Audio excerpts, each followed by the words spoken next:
You know that feeling, right? You set a goal. You're pumped, motivated. You tell yourself, this time it's going to be different.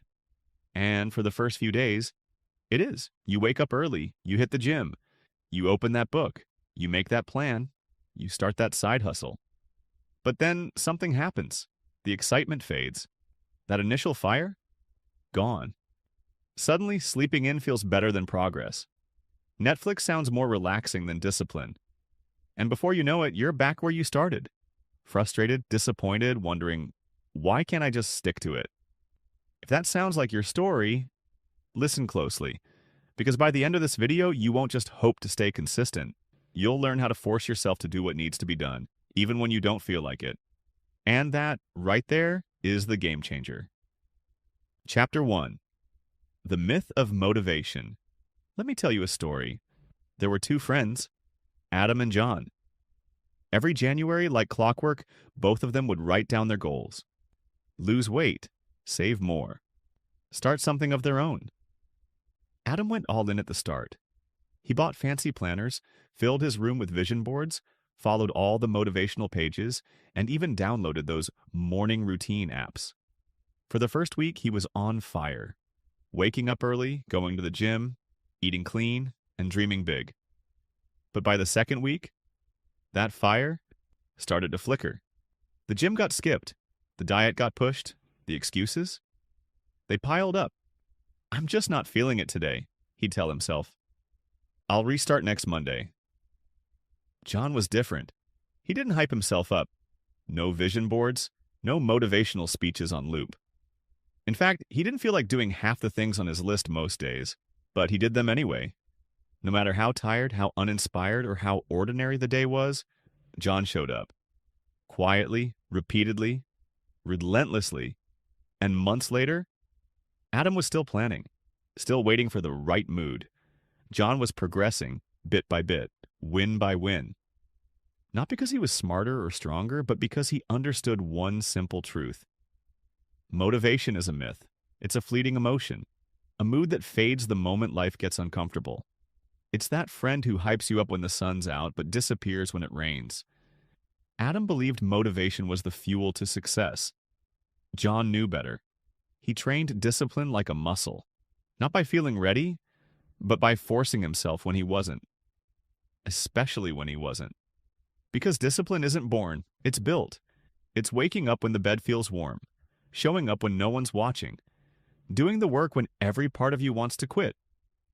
So ask yourself, are you waiting to feel like it? Or are you becoming the kind of person who does it anyway? Chapter 2. How to force yourself, the core shift. So how do you actually force yourself to do things you don't want to do? You start by flipping the switch in your brain from feeling-based action to identity-based action. Here's what that means. When you rely on how you feel, your actions will always be inconsistent. But when your actions come from who you decide to be, things change. Ask yourself, what would the disciplined version of me do right now? Not the tired version, not the lazy version, not the I'll do it tomorrow version, the disciplined version. Would they skip the workout? Would they waste the evening scrolling? Would they keep making excuses? They'd get up, they'd show up, they'd get it done irregardless of how they feel. That's how you start forcing yourself. Chapter 3. The 5-second rule. Now let's get practical.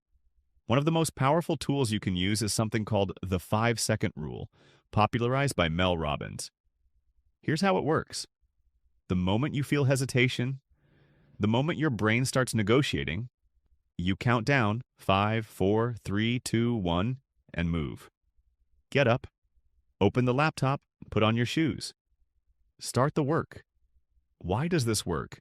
Because the brain loves comfort. The longer you wait, the more excuses it creates. But if you act before your mind can talk you out of it, you win. So next time you want to skip a habit or delay action, use the countdown. It sounds simple, but it's a small shift that rewires your response to resistance. Chapter 4. The pain versus pleasure principle. Here's a hard truth. Humans are wired to avoid pain and chase pleasure. But that system is outdated. Because now the easiest option is usually the worst for you. Scrolling TikTok is easier than building your future.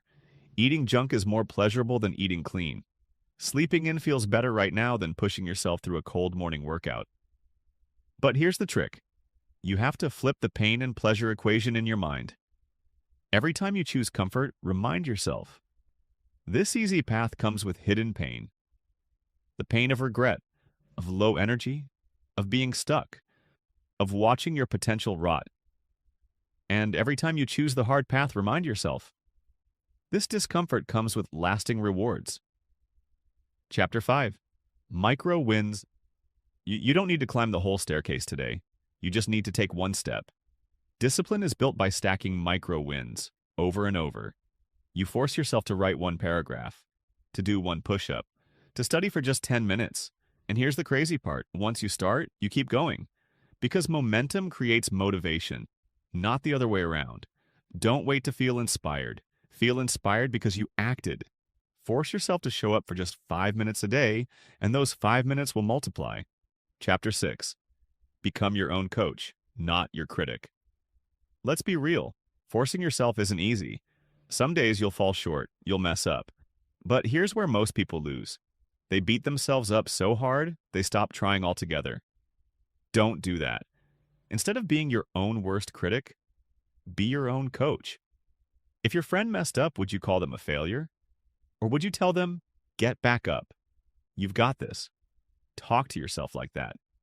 Every time you slip, say, that was one moment. It doesn't define me. I'm still in the fight. Because you don't need to be perfect. You just need to be consistent. Chapter 7, the deathbed test, the final push. Now I want you to imagine something. You're on your deathbed, looking back at your life, your dreams, your potential. Ask yourself, did I do what I said I would? Did I live with discipline, or did I let comfort steal my future? Because in that moment, you won't care about how tired you were, or how hard it was, or how inconvenient it felt. You'll care about whether you lived fully or settled for less. So force yourself now while you still can.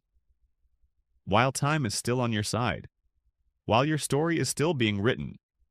You don't need motivation. You don't need the perfect plan. You need grit, discipline, a no matter what mindset. So the next time you don't feel like doing it, do it anyway.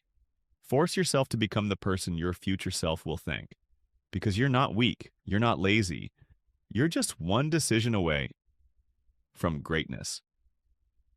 If this hit home and you're ready to build a version of yourself that doesn't quit, hit that subscribe button. And let's keep building your discipline, one video at a time. You've got this. Now go do what needs to be done.